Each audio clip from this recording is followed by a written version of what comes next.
Bonjour à tous, merci de la confiance. Vous savez, la première chaîne YouTube à travers les mondes télé, Chango.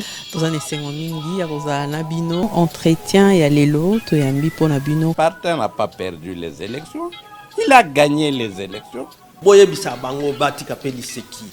Congolais asi à la mouki. La mouka asala ka ba réflexion ya bien pour na mboka oyo. FCC na la mouka ba ebani bien. Manque à confiance déjà. Il n'y a aucune coalition entre FCC et Nalamouka. Le fait que nous gardions jalousement les preuves que nous avons, c'est parce que nous avons un grand respect pour nos frères. Ensemble, union sacrée. Le blocage au niveau de la CENI a un nom. Il s'appelle Monsieur Félix Tshilombo.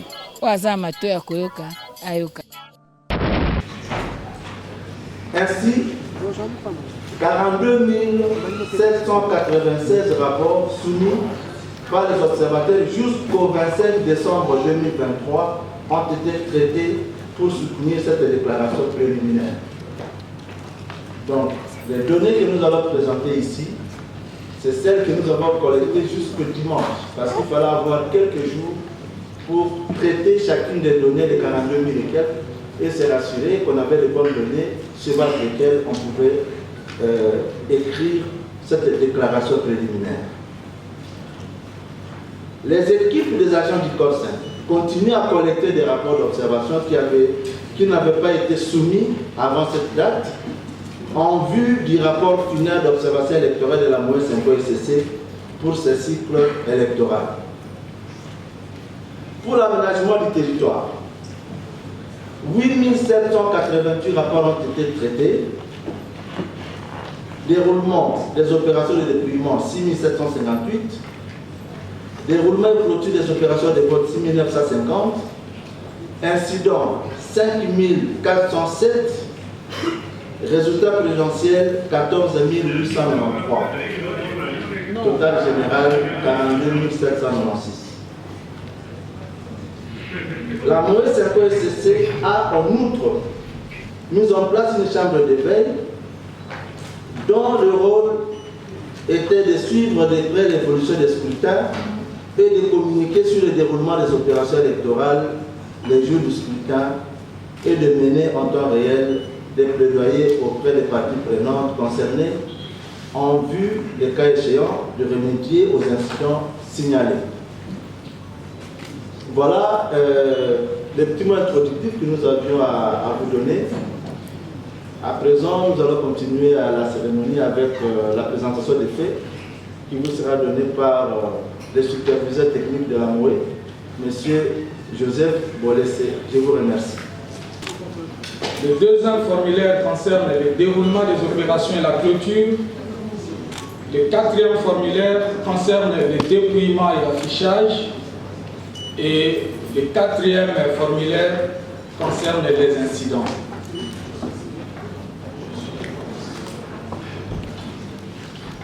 Si vous pouvez permettre à ceux qui sont assis également de voir, ça serait intéressant.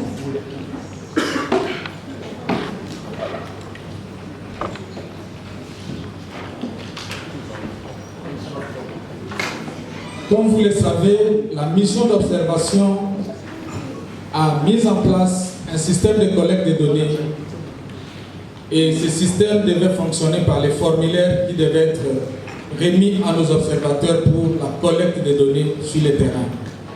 Et ces formulaires sont élaborés sur base de la loi, du cadre juridique, mais également des principes directeurs qui régissent les élections démocratiques. Et là, nous prenons quelques cas pour chaque formulaire. Pour le premier formulaire, nous ciblons les lieux où sont installés les bureaux de vote et dépouillement. Notre loi électorale est claire là-dessus, sur les lieux où doivent être installés les bureaux de vote et dépouillement. Et vous remarquerez qu'il y a 85% des bureaux de vote qui étaient installés à des endroits autorisés par la loi. Mais il se fait malheureusement que à certains endroits, dans les lieux de culte, qui sont des lieux prohibés, on a retrouvé également des bureaux de vote et de dépouillement.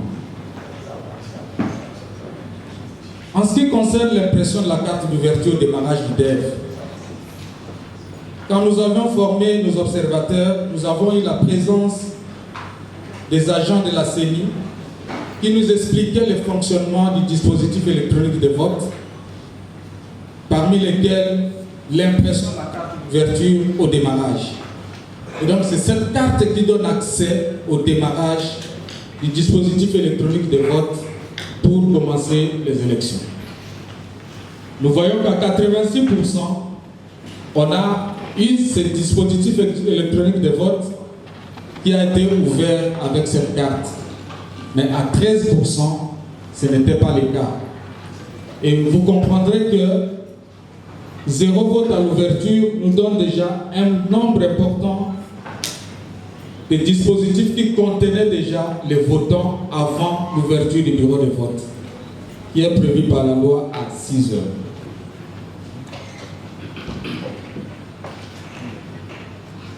L'installation du bureau de vote et de dépouillement requiert un certain nombre de matériels qui doivent permettre le bon déroulement des opérations de vote. À 64%, on avait tous ces matériels.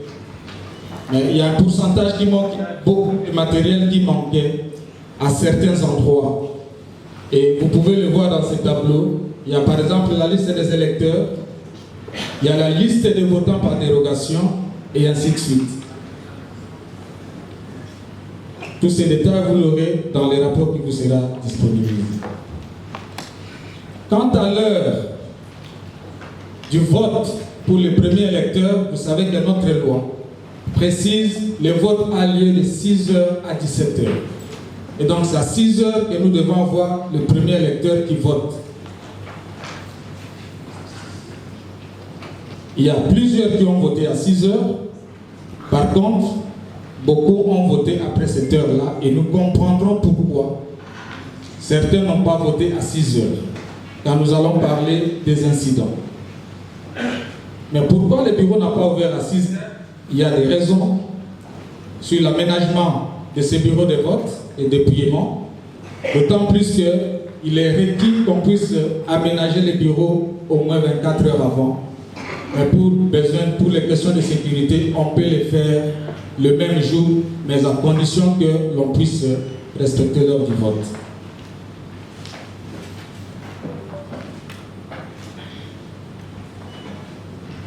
Les procédures d'ouverture des votes, c'est un élément important qui permet aux témoins, aux observateurs, aux journalistes de voir si les membres du bureau de vote ont respecté ces procédures. Il y en a plusieurs. Dans certains bureaux de vote, cela a été le cas. Dans d'autres, par exemple, ça n'a pas été. Et vous comprenez qu'il y a une logique, d'autant plus qu'il y a des bureaux de vote qui ont ouvert après. Et ça fait qu'il y a des procédures qui n'ont pas été respectées. Il y a des problèmes de dysfonctionnement des machines, des dispositifs électroniques de vote, et ainsi de suite. Le déroulement des opérations. La vérification de l'encre indélébile. D'aucuns croiraient que c'est un geste insignifiant. Et pourtant, l'encre indélébile répond à un principe directeur des élections démocratiques. Une seule personne, une seule voix. L'unicité du vote. À 90%, il y a une vérification de l'encre indélébile par les membres du bureau de vote. Et à presque 6,7%, il n'y a pas eu cette vérification. L'impression de la carte, la signature de PV par les membres du bureau de vote, la réclamation des contestations par les témoins. Je vais m'appesantir sur les réclamations et contestations. Il est demandé aux témoins, quand ils ont une réclamation ou contestation, qu'ils les signalent auprès des membres du bureau de vote, qui vont les prendre en compte dans les PV. Et vous verrez qu'à 36,23%, les réclamations, pour la plupart des cas, ont eu lieu, mais à 18%, ça n'a pas été pris en compte par les membres des bureaux de vote et de dépouillement. À la clôture du bureau de vote, il y a l'impression de la carte de clôture. À 88%, plusieurs bureaux de vote ont imprimé cette carte de clôture. À 8,8%, il y a des bureaux de vote qui n'ont pas imprimé cette carte de clôture. Parlant du dépouillement, déjà à l'ouverture du bureau de vote, les membres du bureau de vote doivent montrer si l'urne était restée sans bulletin de vote. Donc, l'urne était vierge. Et à la clôture du bureau de vote, quand on va commencer le dépouillement, on va vérifier si l'urne avait encore les scellés. Et à 94%, on a constaté que l'urne est restée scellée. On ne peut pas négliger le fait qu'à 5,8%, l'urne n'est pas restée scellée. Et vous comprendrez que le numéro du scellé a changé selon la graphique que vous voyez là-bas. Et ceci a comme conséquence au niveau des résultats issus du dispositif électronique de vote ainsi que le dépouillement manuel. À 87%, il y avait conformité, mais à 6%, il n'y avait pas conformité. Et lorsque les témoins faisaient des réclamations, il y a des réclamations qui ont été prises en compte et d'autres non. Et le rapport, il est là. Il y a eu également l'interruption de l'opération du dépouillement, comme cela a été le cas pour l'opération du déroulement des votes. Et à 78%, on montre que le dépouillement a eu lieu normalement. Par contre, à 16%, il y a eu cette interruption, et pour les raisons que nous allons évoquer tantôt.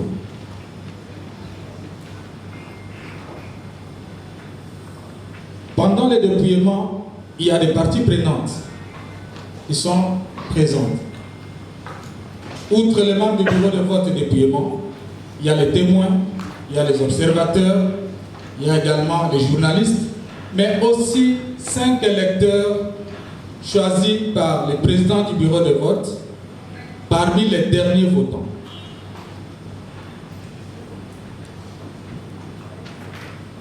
Ça nous montre qu'il y a eu 41,82% de cette présence des membres du bureau de vote, des observateurs, des témoins. Mais à 36,1%, il y a d'autres qui ont manqué, d'autres parties prenantes qui n'étaient pas là. Comme vous le voyez de l'autre côté. Mais après le dépouillement, il y a la constitution des plis. Et comme vous le savez, ces plis doivent servir à d'autres parties prenantes qui interviennent dans les contentieux. Il y a la présence des témoins. On suppose qu'ils doivent être là pendant le déroulement de tout le processus. C'était à 66%. Mais à 15%, il y avait absence de témoins. Il y avait également le refus d'accès au bureau de vote pour qu'ils ne prennent pas part à ces opérations. Nous passons directement aux incidents.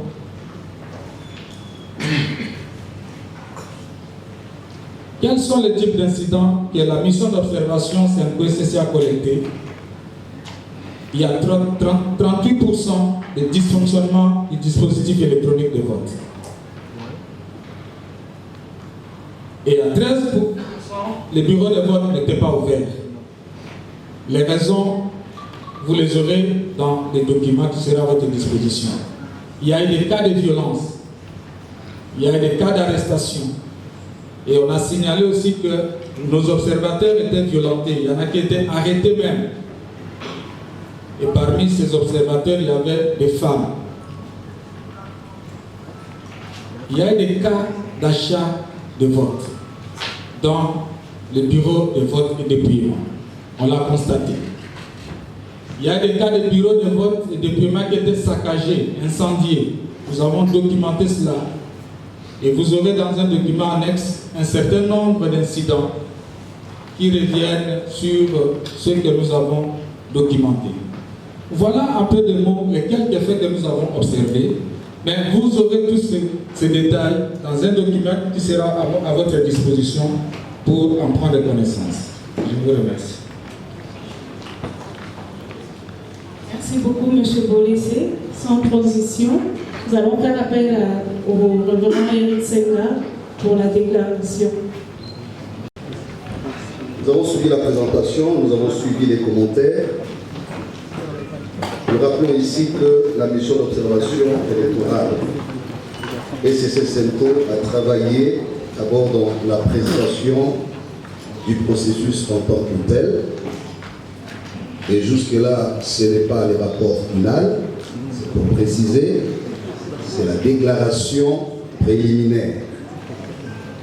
À la lumière de tous ces éléments qui ont été présentés, je ne reviendrai plus sur les éléments relatifs au tableau graphique, c'est-à-dire quelques incidents. Je voudrais commencer par le contexte. Le contexte dans lequel s'est déroulé les votes ou le scrutin du 20 décembre 2023. Le 20 décembre 2023, la République démocratique du Congo a vécu sa 4e expérience électorale pour les élections du président de la République et des députés nationaux et provinciaux après l'accord global et inclusif signé à Sun City, en Afrique du Sud, et sa première expérience s'agissant des élections des conseillers municipaux dans le chef-lieu des 25 provinces, ainsi que dans la ville de Kinshasa. Ici, elle est précisé également que c'est pour la toute première fois que les Congolais vivant à l'étranger, ce qu'on appelle la diaspora, ont participé à l'élection présidentielle au niveau de 5 pays pilotes. Nous citons l'Afrique du Sud, la France, les États-Unis, la Belgique et le Canada. Ce sont là les pays qui ont servi à cette première expérience et nous pouvons aussi placer dans les registres des innovations de la CENI. En dépit des différents cadres de concertation organisés par la CENI, ce processus électoral s'est déroulé dans un contexte de méfiance entre les différentes parties prenantes. Parmi les éléments ayant suscité cette crispation du climat politique, nous pouvons ici noter ou citer les changements au niveau de l'appareil institutionnel de l'État. J'entends ici la majorité parlementaire, comme vous le savez. Cela est intervenu en pleine législature, parce qu'on a commencé la législature avec une majorité parlementaire qui a été changée au milieu de la législature. Il y a les manques de consensus qui s'est observé lors de la désignation des animateurs de la CENI, ainsi que la question d'adoption de la loi électorale avait fait aussi, où elle a été sujette à plusieurs controverses, notamment au niveau de la société civile qui déjà avait produit un document appelé les référentiels qui devrait constituer la base sur laquelle la société civile espérait obtenir des réformes consensuelles. À cela va s'ajouter la mise en place tardive de l'équipe de la CENI, donc sa plénière ainsi que son bureau. Et dans le même registre, nous pouvons noter que toutes ces difficultés ont rendu par moments crispé l'environnement sociopolitique et même au niveau institutionnel, donc nous attendons au niveau du Parlement. Ce qui a eu comme conséquence les refus de certaines de certains acteurs ou d'une famille politique, en l'occurrence ici, le Front commun pour les Congo, donc le FCC en sigle, qui pour les raisons qui lui sont propres, avait refusé de participer à l'actuel processus électoral. Notons par ailleurs que tous les candidats présidents, donc tous qui ont été validés, que ce soit au niveau de la CENI ou de la Cour constitutionnelle, n'ont pas signé ou n'avaient pas signé les codes de conduite leur proposés par la CENI. Donc, ils sont allés aux élections sans que les codes de conduite soient signés par les candidats. Sur le plan sécuritaire, la MOE a constaté que le décret portant plan opérationnel de sécurisation du processus électoral, lequel publié en 2005, n'a jamais été actualisé par les gouvernements congolais. Aucune information n'a été donnée au sujet du financement de la sécurisation du processus électoral. En outre, l'insécurité dans les territoires des Massissi et des Rutshuru, nous sommes là dans la province du Nord Kivu, et même du côté ouest, notamment à Kwamut, le territoire dans la province de Maïndombe, ont été privés, et donc les citoyens vivant dans cette partie du pays n'ont pas pu participer aux élections. Ce qui révèle l'absence de mesures nécessaires de sécurité ou pour sécuriser le territoire national. Contrairement au scrutin de 2011 et 2018, les SMS, voire Internet, n'ont pas été coupés. C'est pourquoi nous félicitons à la fois les gouvernements qui en assurent la régulation. Grâce à cela, la CENI a pu faire son travail tranquillement et même les parties prenantes, en l'occurrence notre MOE, pour remonter en temps réel les données électorales jusqu'au niveau de la centrale.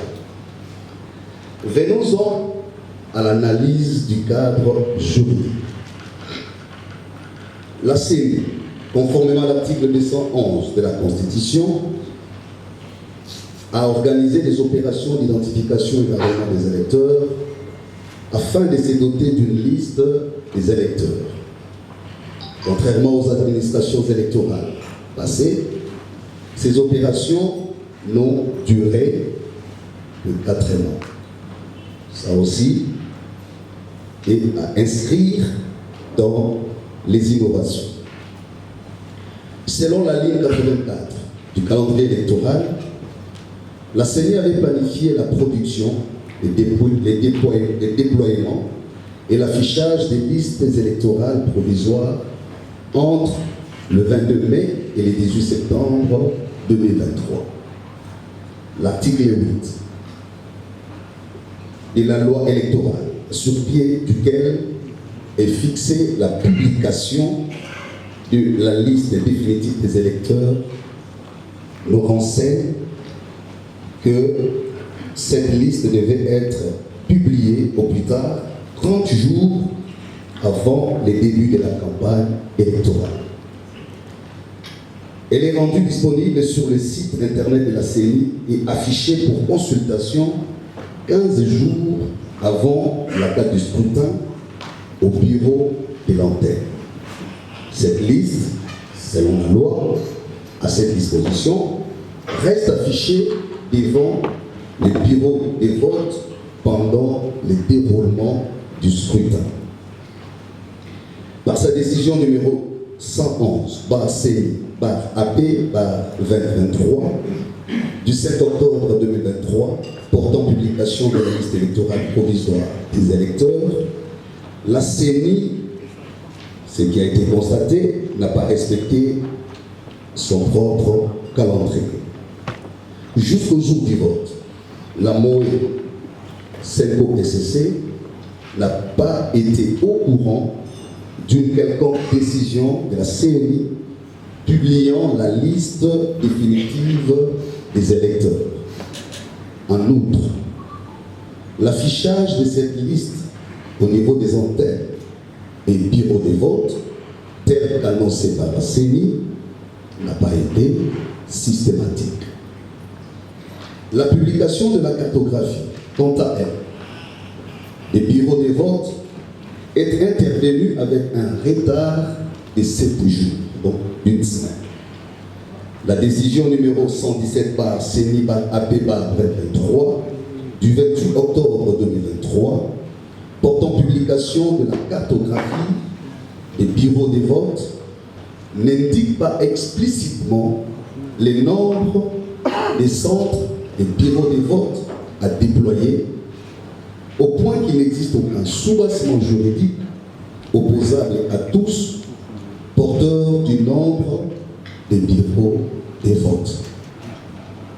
Par contre, la CENI reste ouverte et restée ouverte, ça nous le saluons, vis-à-vis de la MOE, au point que, donnant suite au communiqué numéro 008 par MOE SCC Selco par octobre 2023, du 30 octobre 2023, a rendu la cartographie des bureaux de vote téléchargeables et imprimables à partir de son site. L'article 52 de la même loi suspensionnée, donc la loi électorale, dispose que le vote pour le scrutin direct se tient le dimanche ou un jour férié. Il a lieu, donc ce scrutin, de 6h à 17h. Toutefois, renchérit la disposition, les préposés de la CENI remet les jetons aux électeurs présents et le vote continue jusqu'au vote du dernier électeur muni du jeton. Il ressort de cette analyse juridique et cette disposition légale, la disposition à laquelle nous faisons allusion, que la volonté du législateur congolais est de verrouiller le jour de la tenue des élections en déterminant qu'il s'agit soit d'un dimanche, soit d'un jour férié. C'est faisant, le 20 décembre 2023, étant un jour ouvrable, le gouvernement était obligé de les déclarer fériés.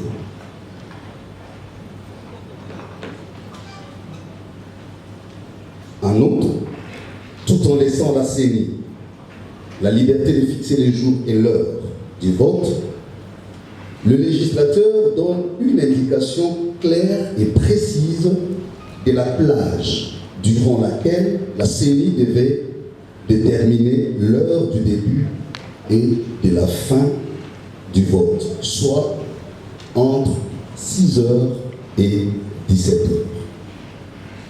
Par ces communiqués, donc les communiqués de presse de la CENI, numéro 083 et 084, respectivement du 20 et du 21 décembre 2023, la CENI a annoncé la prolongation des opérations de vote et de dépouillement jusqu'au 21 décembre 2023.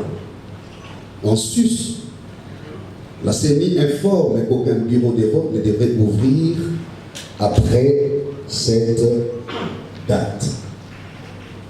Les communiqués sous-évoqués ont le mérite d'assurer l'inclusivité et l'égalité du vote. Cependant, ils soulèvent quelques préoccupations.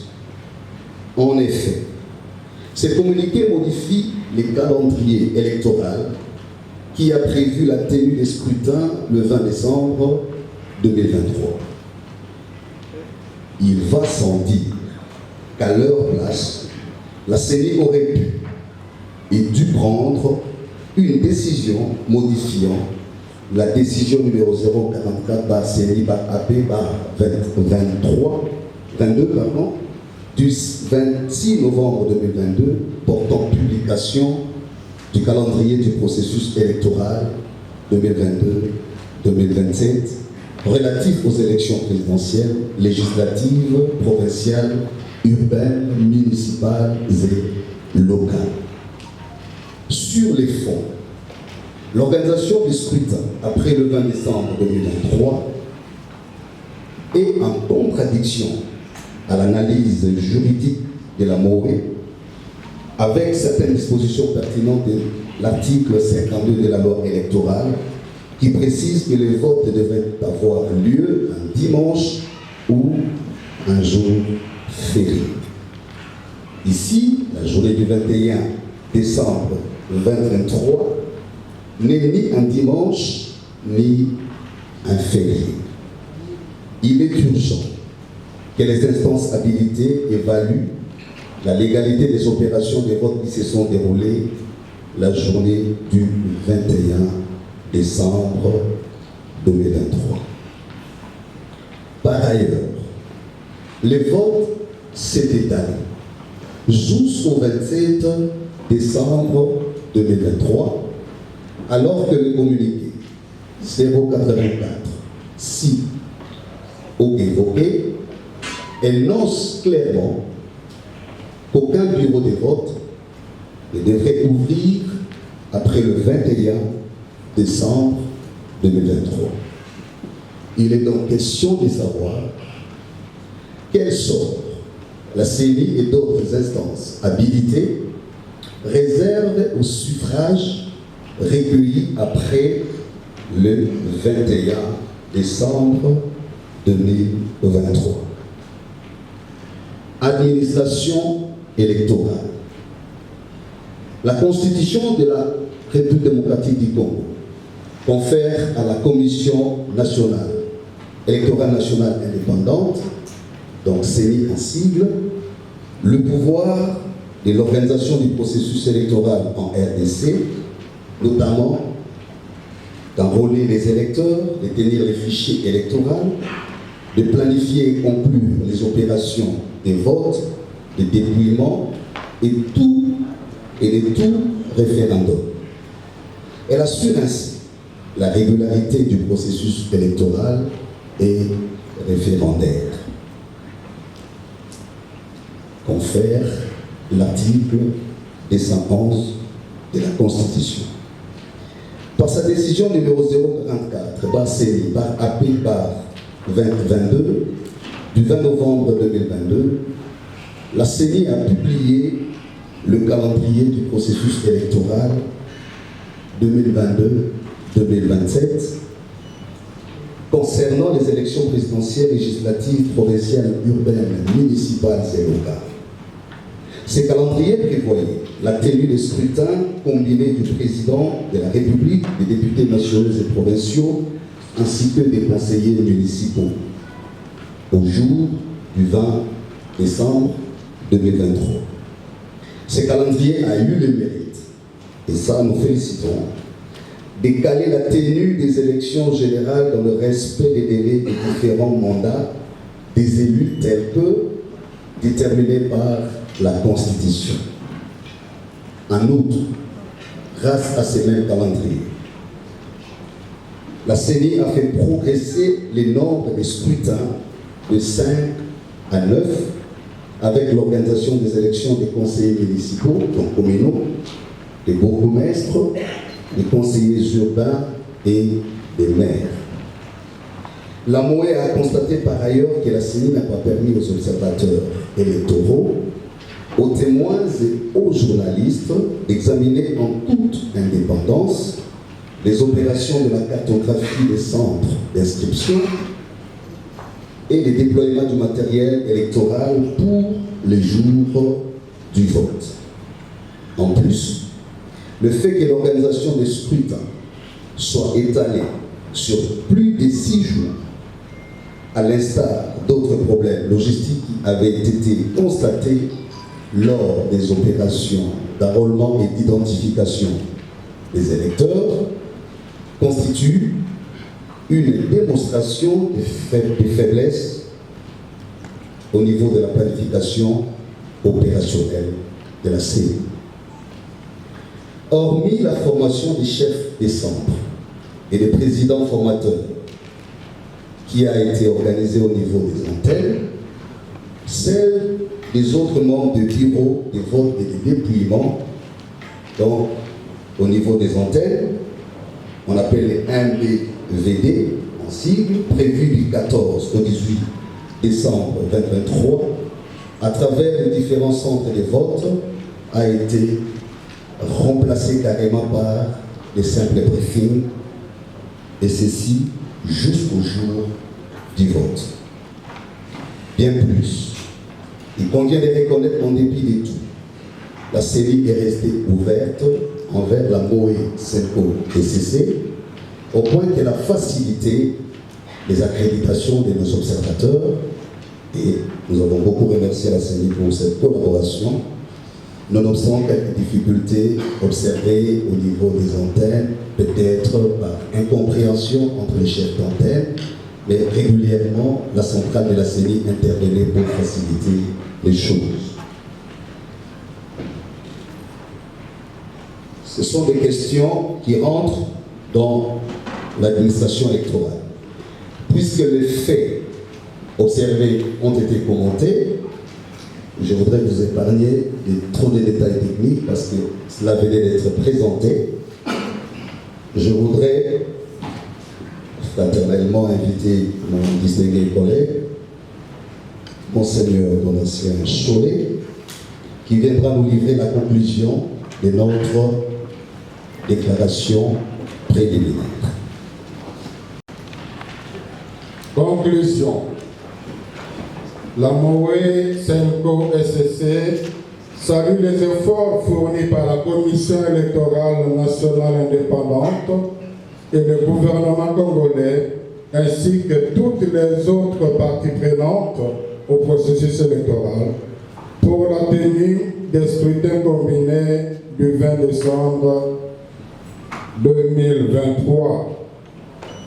Nous remercions particulièrement la CENI pour avoir accordé toutes les accréditations sollicitées pour cette observation. Après l'observation des différentes opérations électorales, la MOE note la détermination des électeurs qui se sont mobilisés pour accomplir leurs devoirs civiques en dépit des différents incidents observés dans les centres du bureau de vote. Le peuple congolais a bel et bien répondu une fois de plus au rendez-vous de son histoire. La MOE SENCO SCC salue ainsi la bravoure de ses observateurs qui, en dépit des cas de violence, des arrestations, de l'interdiction d'accès à certains bureaux de vote dont ils ont été victimes, ont pu collecter les données reprises dans cette déclaration. La MOE SENCO SCC, grâce au dispositif de comptage parallèle de voix qu'elle a mis en place, constate qu'un candidat s'est largement démarqué des autres avec plus de la moitié de suffrages à lui seul. Cependant, elle a documenté de nombreux cas d'irrégularité susceptibles d'affecter l'intégrité des résultats des différents scrutins à certains endroits. La MOE met de ce fait à la disposition de toutes les parties prenantes un document annexe reprenant ces irrégularités documentées. Au regard de ce qui précède, la MOE SENCO SCC invite la Commission électorale nationale indépendante CENI, la Cour constitutionnelle ainsi que d'autres cours et tribunaux habilités à tirer en toute responsabilité toutes les conséquences qui s'imposent en fonction de l'incidence sur la base de calcul des résultats pour les scrutins concernés avant de proclamer respectivement les résultats provisoires et définitifs des différents scrutins. Eu égard aux conditions dans lesquelles les scrutins se sont déroulés, la MOE demande particulièrement à la CENI, pour rassurer les différentes parties prenantes, de préciser le nombre de bureaux de vote qui ont ouvert le 20 décembre 2023 et ceux qui ont ouvert après cette date, en informant aussi sur le nombre de bureaux de machines à voter et de bulletins qui ont été utilisés régulièrement.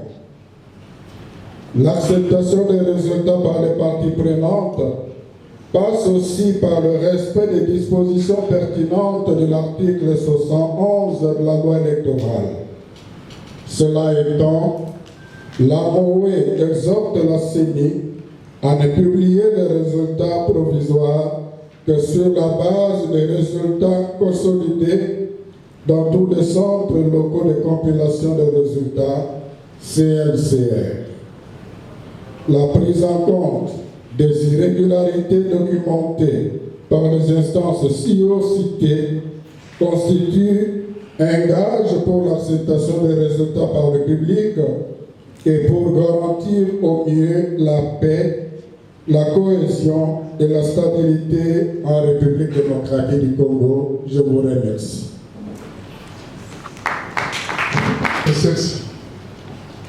Je remercie d'abord toutes les analyses qui ont été faites dans cette salle et toutes les recherches. Et ma préoccupation,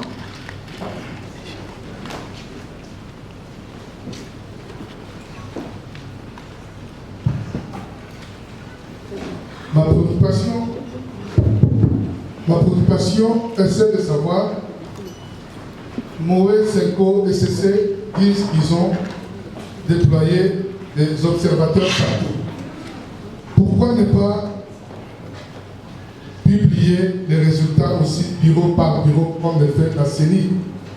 Parce que vous avez dit que vous avez fait des comptages parallèles. Ça serait plus plausible et plus acceptable que vous jouez le même jeu que l'autre camp. C'est vrai, on comprend bien la question, publication des résultats. Il faut rappeler qu'il ne revient pas à la MOE de publier les résultats à ce stade. Je pense que même la CENI n'a pas encore publié les résultats provisoires.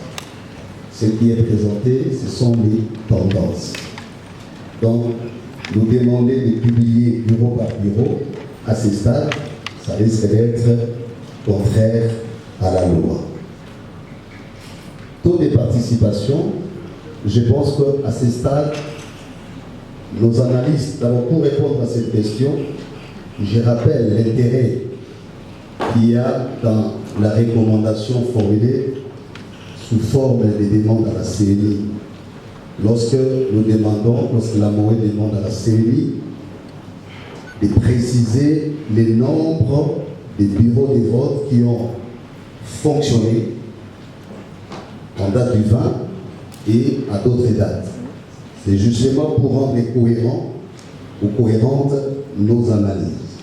Mais de notre côté, nous sommes entre 40 et 50% du taux de participation partant des éléments à notre possession. Rappelons que nous n'avons pas encore collecté toutes les données. Je crois que ça a été dit par les coordonnateurs. Ici, c'est à la clôture. Les données ont été collectées jusqu'au 21, donc au dimanche. Nous continuons à collecter, nous sommes à 42 000 et quelques comme cela a été dit. Alors, le rôle de la prévention, oui, nous le faisons avant, pendant, même après. Et tout ce que nous faisons rentre aussi dans la prévention. Comme Église, vous avez suivi la conclusion.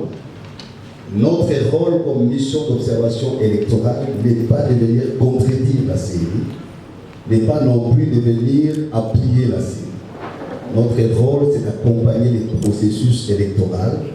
Et c'est de ce point de vue que nous collaborons avec la CENI, vérifier, donner des informations. Le but même de cette communication, c'est de permettre à la CENI de vérifier certaines informations, peut-être s'il y a des corrections à faire, de le faire, et d'arriver à une conclusion. Un processus électoral ne doit pas avoir les mandats de déchirer le pays. Un processus électoral ne doit pas avoir les mandats de brûler le pays. Et c'est ça notre engagement.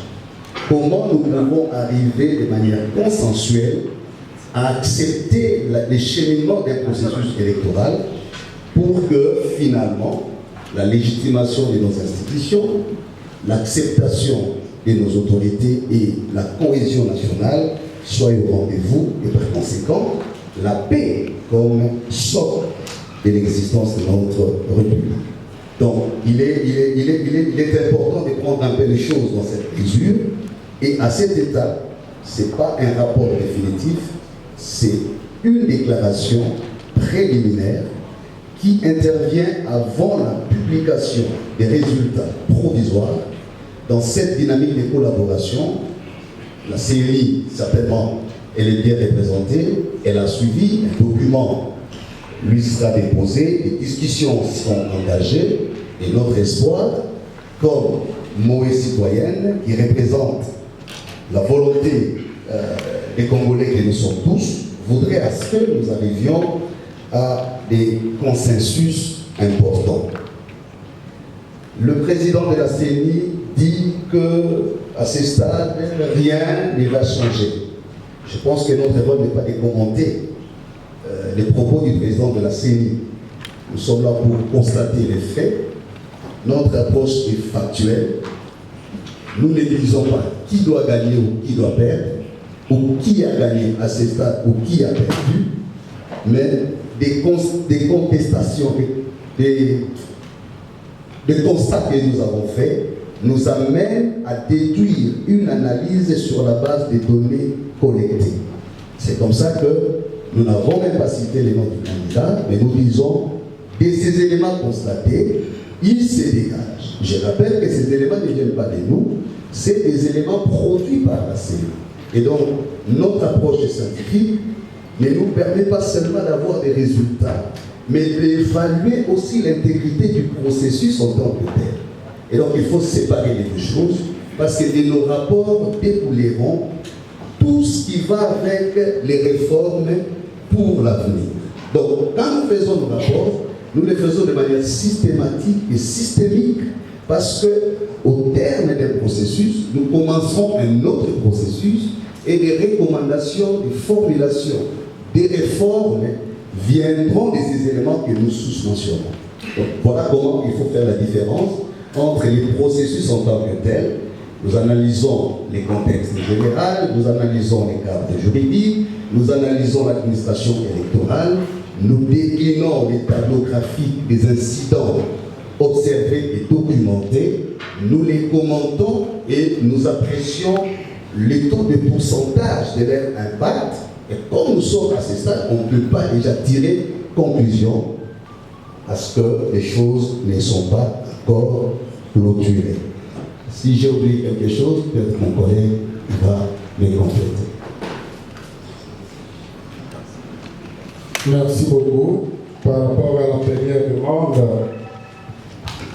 qui consiste, qui sollicite comme nous publions les résultats bureau de vote par bureau de vote, je crois que même ce qui a été signalé dans le cadre des résultats, c'est dans les éléments tirés du comptage parallèle, qui est le système qu'on appelle PVT, qui n'est pas encore compris, sont des indications.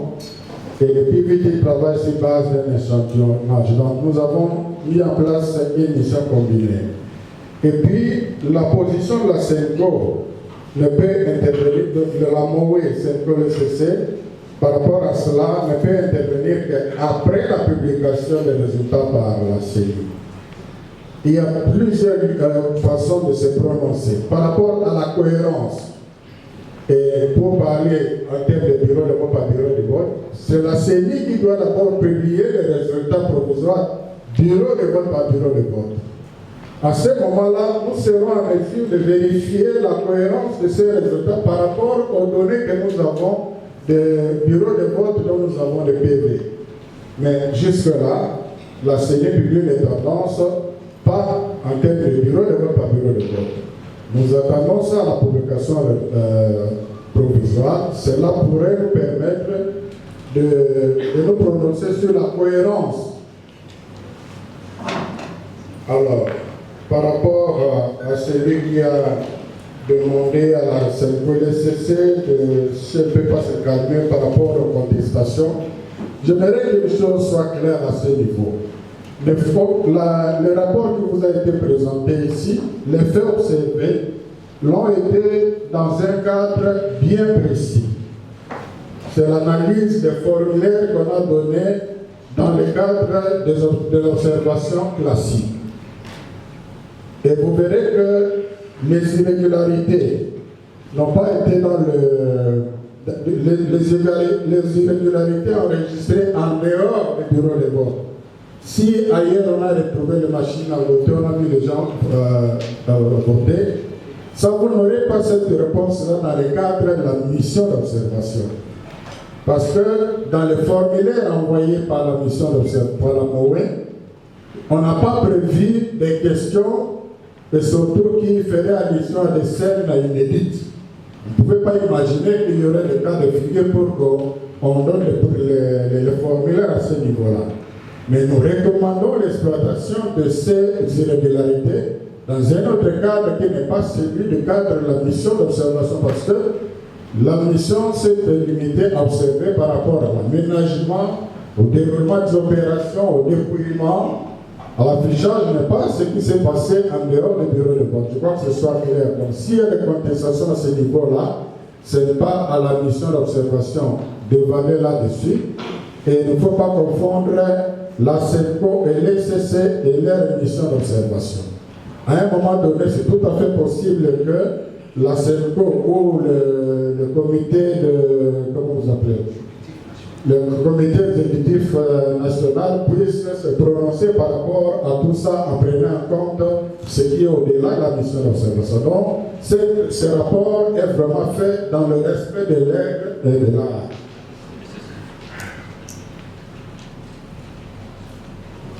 Alors, c'est la même réponse à celui qui demande quel est l'impact de ces incidents. Donc, ici, nous sommes dans un cadre bien précis. Il ne faudra pas attendre cette réponse par rapport à notre émission, parce que la réponse à cette question doit aussi intégrer ce qui s'est passé en dehors des cadres de l'observation classique.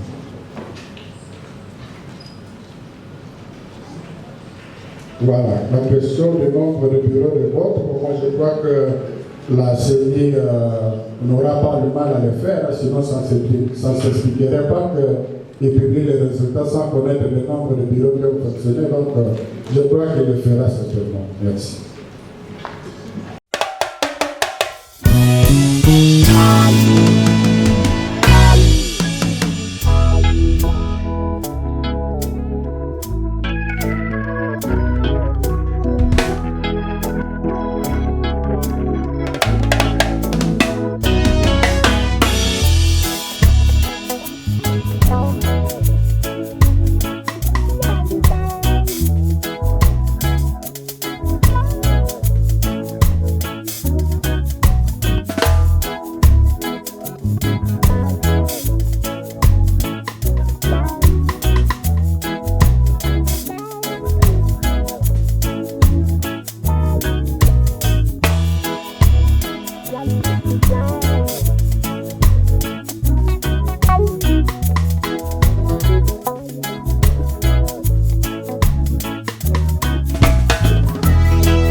processus parallèle des votes, ils ont pu constater qu'un candidat s'était totalement démarqué à plus de la moitié des suffrages au moment où les choses se passaient encore régulièrement. Évidemment, il n'appartient pas à la mission de vous dire de quel candidat il s'agit, mais un peu des jugeotes nous démontrent que les tendances ont commencé à être renversées par un camp de la fraude. Et le camp de la fraude est connu. Toutes les machines à voter n'ont été retrouvées que dans les camps du président Tshisekedi. Ça, on ne peut pas les dire. Et les machines à voter étaient de la propriété exclusive de la CENI. Donc si ces machines ont été retrouvées dans les camps Tshisekedi, c'est avec la complicité de la CENI. Ça, on ne peut pas non plus le nier. Donc nous nous retrouvons effectivement confortés dans notre dénonciation sur les caractères frauduleux de l'ensemble de ces chaos électoraux. Nous nous retrouvons aussi confortés dans l'idée de réfuter tout ce qui émane de la CENI. C'est aussi un troisième élément. On l'a dit, il n'appartient pas à la CENI de donner des tendances. La CENI a pour mission d'annoncer les résultats. On annonce les résultats lorsqu'on a récupéré les plis dans les centres des bureaux de vote et on les a ramenés dans les centres de compilation. Donc tout ce qui est en train de se passer là est un mécanisme qui vise juste à préparer les esprits à consommer les fruits du chaos et de la fraude, ce que nous n'accepterons pas. Un dernier élément aussi dans les constats, effectivement, les questions qui sont posées à la CENI demeurent.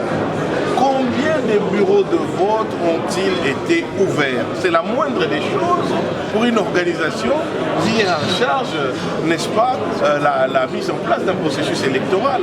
Comment jusqu'aujourd'hui la CENI est dans l'impossibilité de nous dire combien de bureaux de vote ont été ouverts? Combien de machines à voter ont été mises à la disposition de ces bureaux? Nous ne parlons même pas des machines à voter retrouvées entre les mains des candidats tshisekidistes. Nous parlons encore des machines à voter officielles. Combien, jusqu'à ce jour, la CENI est dans l'impossibilité de nous dire ça? Ce sont des questions que les observateurs neutres, qui ne sont pas partie prenante comme nos politiques aux résultats des élections, qui posent ces questions. Et la CENI, aujourd'hui, au processus électoral, plus de 7 jours après l'organisation chaotique des scrutins, la CENI n'est toujours pas en mesure d'apporter des réponses. Voilà pourquoi aujourd'hui il était important que nous ayons intervenu. Les irrégularités. Malheureusement, pour beaucoup d'irrégularités, on ne pouvait pas les traiter dans le cadre de la mission d'observation. Simplement parce que les observateurs de la CENCO n'étaient pas censés être là où on a voté avec les machines à gauche, là où on a vu les machines dans une maison privée. Ça, ce n'est pas dans le cadre de notre mission d'observation. Mais nous avons relevé tout ça dans un document annexe qui pourra servir aux parties prenantes, à la CENI, au cours des tribunaux, d'exploiter ça avant la publication des résultats pour tirer toutes les conséquences. La mission attend vivement de la CENI la publication des résultats, mais en attendant les politiques, il y a déjà des contestations. On sait pas quelle est la position de la mission par rapport aux appels à lancer notamment politiques. La MOE n'a pas pour mission d'aller en dehors de ce qu'il a observé. C'est une question que tu pourrais poser peut-être à la CENCO ou à l'ECC en dehors de la mission d'observation, et ça viendra peut-être. Rapport aux missions d'observation de l'Église catholique et l'Église protestante de Salma boni et pas observateur na bango bazalaki makambo esalemaki ndenge nini awa ntango bafungolaki bureau de vote ezali na mibeko elakisi kolakisa te ifo batia karte moko kolakisa soki bato bavotaki deja liboso to te na boko babiro bamonaki te bato bavotaki deja liboso kasi na babiro mingi bamonaki te bato bavotaki nano liboso te bisika mosusu baobservateur na biso na batémoin babenganaki bango na bisika mingi bazalaki na bisika mosusu baobservateur na biso bazalaki esika bazali kosala déploiement ya mwa mingi bisika mosusu bazalaki te donc na rapport kokotanga tolakisi bongo oyo baobservateur na biso bamonaki alors kasi eza na makambo mingi oyo boza kolanda na télévision bamoni bakuti bamashine ya vote awa bakuti bamashine ya vote na ndako ya songolo bazali kovote na wana ezali bisika totindaki baobservateur na biso te kasi ezali makambo oyo beaucoup à makambo parce que totindaki mpe oyo batobengaka basurveillant électoraux bango nde bazali baobservateur classique te bamemaki biso mpe boko ya bairrégularité wana yango makasi yango wana totie yango nyonso na mokanda moko tokopesa na bato ya seni tokopesa na bato ya batribunal na bapartie prenante batala impact nini ekoki kozwa na baresultat parce que na baresultat ndenge ekomeli biso kandida moko aza na liboso koleka bakandida mosusu kasi mpe kaka na ngonga wana mpe tomoni eza na makambo mingi mpe esalemi oyo soki bazwanga population ekoki kosala te baresultat esika boye na esika boye ezala mosusu. Merci beaucoup.